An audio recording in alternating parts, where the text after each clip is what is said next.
Right then, I didn't really fancy doing this video, but I thought I might as well do it anyway. Welcome back to another United in Spirit podcast, and it's the day after, you know, the event, and it's just not a great feeling, is it? You're like doing some work and you just suddenly think, we lost 7-0 to Liverpool. 7-0. Oh, it was bad. But it's a weird thing is, it was a much better performance than like all the games last year where we got smashed in. Like it wasn't a 7-0 performance by Liverpool. Like the XG for the game was 2.78 to 0.8. And we could have been leading going into half time. Like, oh man. Like the first half, we started quite slow, they started quite fast, but they never really got chances or anything. And as the half grew on, we grew into the game. We had the Rashford chance, the Bruno chance, a few other chances that if we made a better decision or made a better quality pass, we could have done something. Anthony nearly scored with Alisson saving. We could have gone in 1 or 2 nil up. But then they go into half time 1 nil up for Cody Gakpo. Fred gets completely. Had no idea where he was in that position, let Gakpo go on his inside. And then we go out in the second half. Clearly, they had this rousing team talk about what they did wrong, but I didn't think it was a bad performance. It's just, you're 1-0 down. And then clearly, they went out to attack. But suddenly, you found yourself in 5 minutes 3-0 down. And then from there on, they completely lost their heads. They all lost their heads. They all went sprinting into challenges, kicking people, just bad decision after bad decision. And this is every single player, even like Rafael Varane at times, Casemiro, just completely all lost their heads. There was no team dynamic in that game. It was just a bunch of individuals running around with their heads absolutely lost, and that's obviously not acceptable. Ten Hag won't accept this. If I was Ten Hag, I'd literally just sit them all down and make them watch it for the next 6-7 hours, just on repeat. Just keep making them watch it, because that was embarrassing, wasn't it? I understand. I understand what I said about the XG earlier, but also with the chances, like they weren't contested shots either. Like they were difficult chances, but they weren't contested. I didn't see the last two goals because I turned it off, so I don't know what they were like. But I assume that if they were like the other goals, they were just like the Nunes goal just after half time, just uncontested in the box. Gakpo just after that, just why is Luke Shaw just covering at left back when Sandro Martinez there? You got to move into the centre back position when you got two. He's 1-on-1 and there's got another player running in. I don't know why he's done that. And then the Salah goal next one, and that's just get hit on the counter, and then they just get a couple of lucky deflections, falls to Salah. Nunes one after, I can't remember that one. I think it was a header or something. I can't remember. But I've wiped it from my memory. This game, it was bad. It was bad. But at least we know we've got a manager that can deal with these kind of things, and we've got players that have the capabilities to do it as well. But the energy from that team in the second half was not good. That was like a throwback to last season. There was no effort. There was no teamwork. There's no intensity to the performance. Like Liverpool weren't that good, but we were just so much worse. And I could understand losing 3-0 at Anfield. You can. It's embarrassing losing 3-0, but 7. And they weren't even good. They were not even good. No, in the first half, we could argue we were the better team. But in the second half, they completely trounced us. Completely. And I've got a few reasons for that, because midfield, we have nobody that is an elite on the ball. Like, Casemiro is very good on the ball, but he's not elite. And, well, you can say the same for Liverpool, but they have different style of play, which helps this. But we're a bit more possession-based in midfield. Liverpool aren't that, but we have nobody that can pick up the ball and run past the player or make a pass, who can get on the ball and slow the tempo down. We had none of that. So Liverpool, with the high press, really caused us problems there. And then up front, we have no goal scorers apart from Rashford. We had no threats. Bruno had a few opportunities, wasted quite a few. Anthony's not a goal scorer. Veghorst, I don't know what he is. He's, a link player, defensive player, but I think at some point now we kind of have to start playing other players instead of him because we're playing him for results. But at some point we've kind of slivered ourselves into the top four of other teams slipping down. So maybe we should start playing Sancho more, Garnacho more instead of Veghorst because we know past the season he's probably not going to be here. So I think it's best for the long term of the team maybe to stop playing Veghorst so much. And then midfield, Casemiro and Fred on the ball, they were terrible yesterday. Terrible on the ball. Both of them. They were really, really bad. They just couldn't find any link players. The fullbacks were terrible again as well. Dalot since the what has happened with Dalot since the World Cup?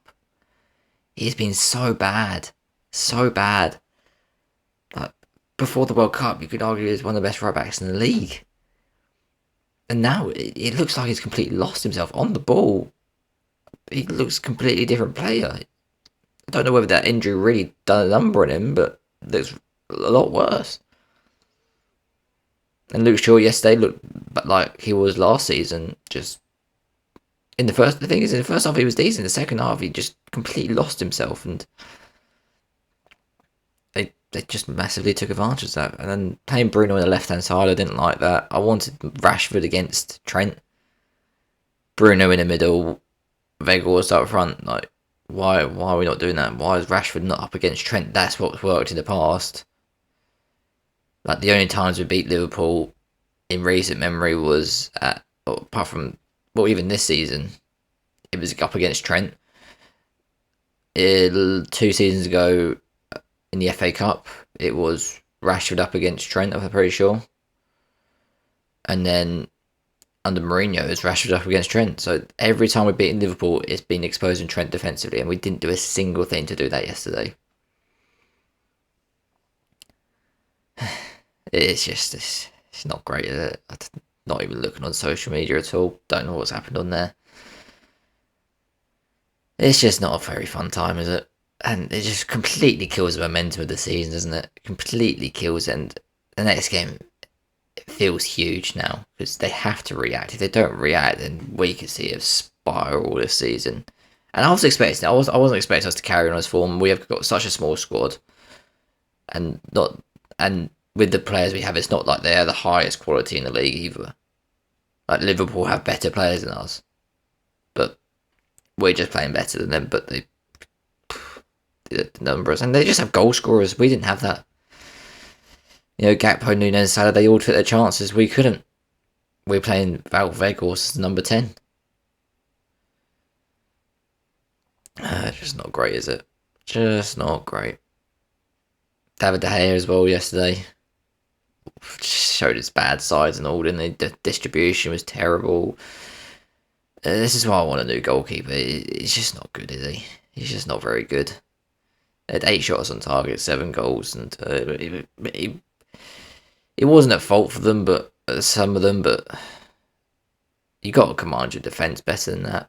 You got to even come out for crosses at some points in the game, and just weren't great with it. I think you could have been at fault for the last 2 goals. I don't even know. But we got Real Betis on Thursday now. I expect changes.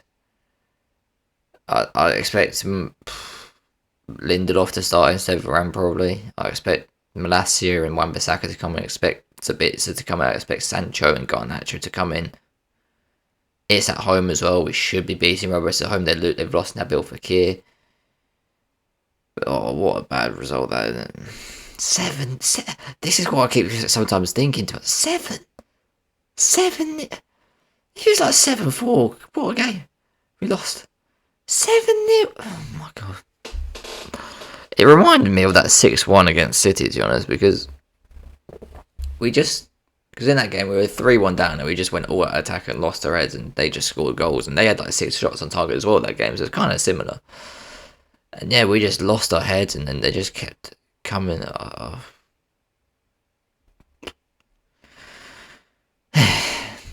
Why do they all decide to have the worst performance of the season in the same game? All of them. Like, they all had their worst performance of the season in the same game. How is that possible? In the same game? But you got to trust Ten Hag, because he's shown it already this season that after the Brentford the Brighton defeats, we went on a run. After the Man City defeat, we went on a run. After the Villa defeat, we went on a run. After the Arsenal defeat, we went on a run. So you got to give trust in him that he's able to get these players to bounce back from this. And the players know as well. They know they did wrong. I assume they're just going to analyse this match to death today to show all they did wrong. And it could be a good learning experience for the team and a bit of a wake-up call maybe that they're not there yet. If some of the players thought they were there, they're clearly not there. But this is not nice, is it? It's kind of like the worst possible wake-up call you kind of wanted, isn't it? Ugh.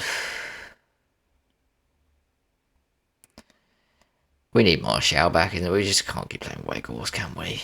Like, in these games, he is going to get exposed. Like, they're playing Cody Gakpo, we're playing Weghorst. Like, they went into January to get a nice new shiny new forward and young up and coming talent. We went in and got Weghorst. That's these owners, isn't it? I hope something changed about these owners soon. With them now meeting at Old Trafford to discuss bids and stuff. So I think that kind of emphasised what we really need in the summer. A ball player midfielder, a forward, and a goalkeeper. That's what we really need in the summer.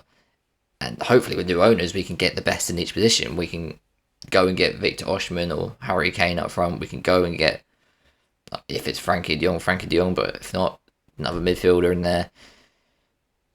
And then I don't even know if there's not many top quality keepers out there. Maybe even that David Raya is an upgrade on David De Gea.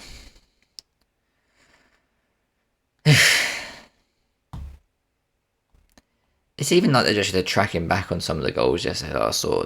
They just wasn't there. Like, if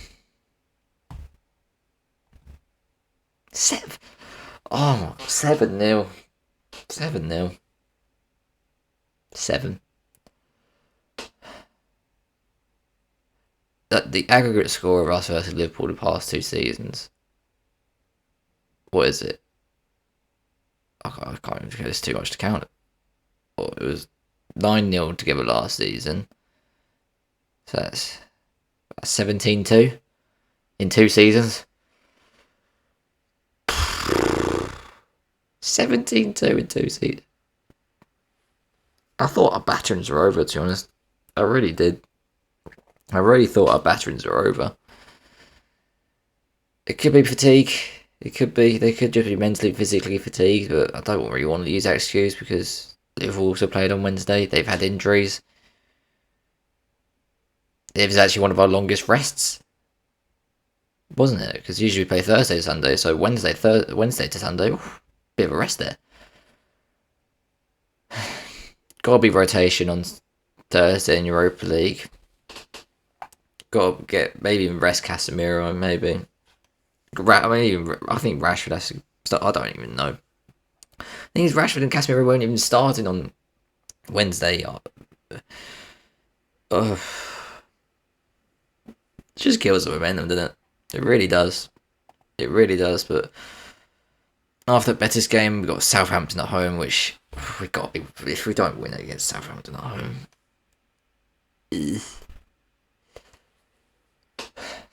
or maybe we can't rotate against Southampton. We've got to win the next 2 games. So we've got Southampton at home, and then Betis away, and then Fulham at home, and then we've got an international break. Where I hope some of our players, pick up some nice injuries, and then it's a Villa. No, it's Newcastle, Brentford, Everton, Forest, Chelsea, Tottenham, Villa. So I think we got to get. I don't mind dropping points to Newcastle, or even Brentford, or Chelsea, Tottenham, but you got to pick up. We've got a load of points there, but in the league, where are we now? We're still third, obviously, but we're 4 points ahead of Tottenham with a game in hand, so top 4 should be done. Liverpool are now making a run to top 4, which is kind of annoying. this Sunday. Why do they have to pick up form when they face us? Why? Why did they pick up so much form when they face? Like, it's so annoying. They were so bad for so long, and then as soon as they're about to face us, they pick up the form. Why? Why couldn't we face them like a month ago when they were getting battered by Wolves and?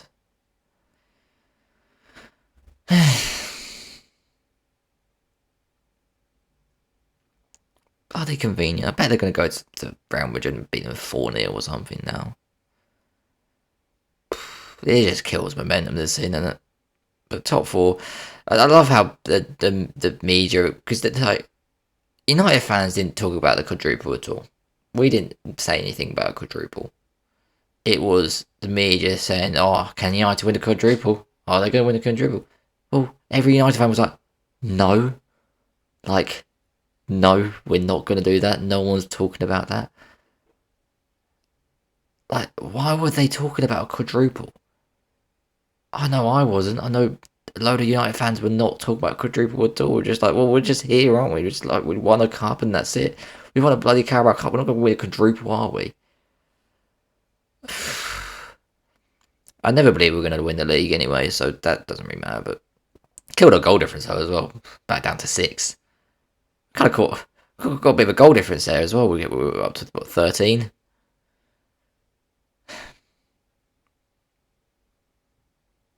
Lovely stuff, isn't it? Lovely stuff. We've got to win our next 2 or 3 games to kill this off. Because if we win our next 5 games, then it's forgivable.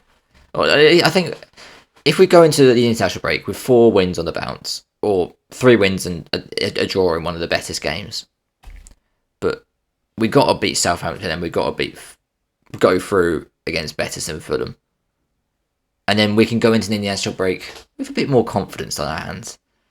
But it's 4 big games now because it wasn't good. It was always 4 big-ish games, but 4 big games just to get the season back on track. Because if we lose, if we get knocked out to Betis, beat Southampton, and then we get knocked out to Fulham on penalties or something, then the momentum is just slowing down. And I always knew this was going to happen at some point in the season because it's hard to keep that kind of form. We're never going to be able to keep that kind of form up with the quality of the players. Like Ten Hag was doing a madness with some of the quality players that we had in our side because they were really overperforming some of the players. But it's just 7. Yeah, 7. Why can't we beat anyone 7? I know we beat Southampton 9-0 and stuff, but we haven't had a beating someone like 4-5-0 in ages, have we? That's one thing we haven't done under Eric Ten Hag is just beat a team 5 or 6-0. Maybe that's coming next season. Maybe that's coming on Sunday, hopefully. Or Sunday, Wednesday, Thursday. And I assume we're playing Sunday against Southampton, but we're 7 points ahead of Liverpool now. We were 10, but I hope they don't catch us. I really don't, because they're not going to have. They don't have cup football. They don't have European football soon. They're just going to focus on the league. They're going to finish 3rd, aren't they? We're going to finish 4th. Like Newcastle and Tottenham, we're going to finish above them, aren't they? Because they are falling down, aren't they? So hopefully it's just Liverpool have to stay above. So top 4, like the thing is, we got to put some perception in this because before the season we were top 4 in a trophy, and that'll be a great season. That's our best season since Sir Alex retired because we haven't done that in the same season before. And now we've still got the FA Cup to go. We've still got Europa League to go. If we get far in them, if we finish top 4, that's still a successful season, and it's a building season. This was never a season to compete. The media thought so, but we knew deep down that we were never going to be able to compete this season. Players are still learning. They've only played 20 or 30 games together in this system. Like, they're not going to be able to mount a league challenge based on that. But no, it wasn't a great week to football. Man City won as well. Arsenal with that win. At least Tottenham and Newcastle lost. That's the only saving thing is if Tottenham won and Newcastle won. Well, they took Newcastle play City, but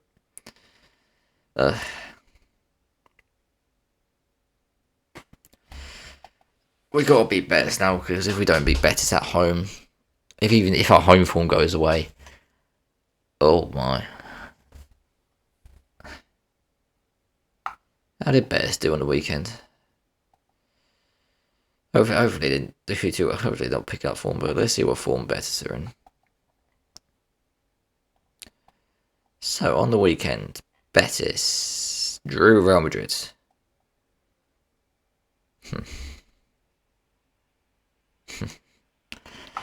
So their recent form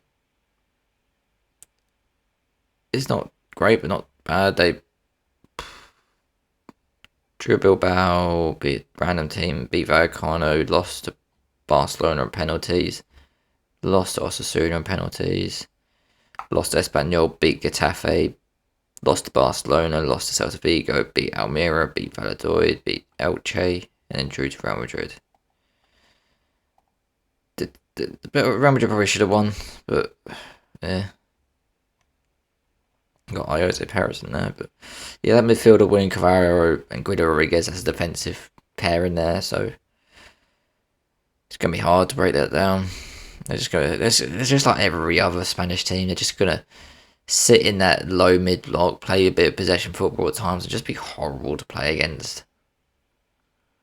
It's just Sociedad style. That's just horrible to play against. Like, we're better than them, but they just win. I feel it right out as well, the exact same thing. They just sit in that mid block and make games boring.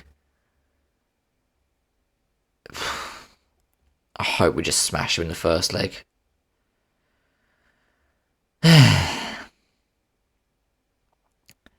Yeah. Of course, they pick up the. Like, if we faced them 2 weeks ago, they're off the back of what, 1, 2, 3, 5 losses in 6 games, and now they've unbeaten in 4 games.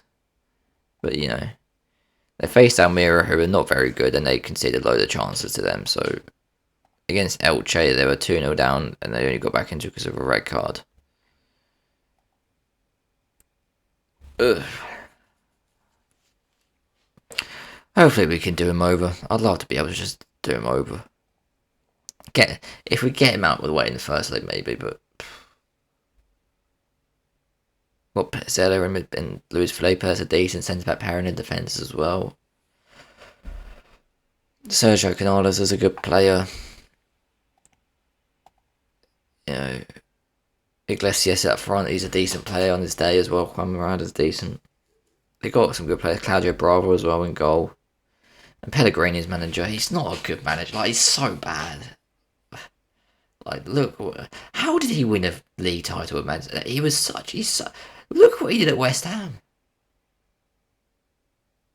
Like, he's not a good manager, and he won the league with City. I should know how much power City have. How many better players City have. Like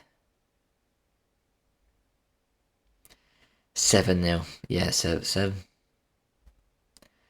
Gonna leave that there for today. Bit depressing, isn't it? 7. 7. Just gonna keep on my mind until forever. Until forever, basically. 7.